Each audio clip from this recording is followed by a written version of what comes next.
Let's try butter chicken from Burger King. So Burger King came out with a butter chicken crispy sandwich and butter chicken poutine, and we don't have any halal Burger Kings here, so what I am going to do is try the sauce, because that's the main thing in a butter chicken, it's the sauce. Welcome to Burger King. Can I help you? Can I please get the butter chicken sauce? Just the sauce? Yeah, just the sauce, please. That's it? That's it. Pretty price of the charger, please. Thank you very much. So I got the sauce, and they charged me 23 cents plus 1 cent tax. Damn, they really couldn't hook me up with the sauce, eh? It's not a bad color. Smell-wise, it seems really heavy on the garam masala.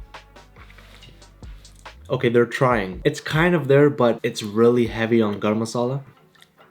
Not enough tomato, and they could have lightened this up maybe with a bit more cream. It's not butter chicken, don't get me wrong. This is not butter chicken sauce, and I'm surprised. Usually when people try to mimic something like this, they don't add enough spice or masala. This one seems to have a bit too much, so they need to tone it down just a bit, and it needs just more of that tomato flavor. It's also quite chunky. I usually blend mine so it's really smooth, but yeah, that's fine.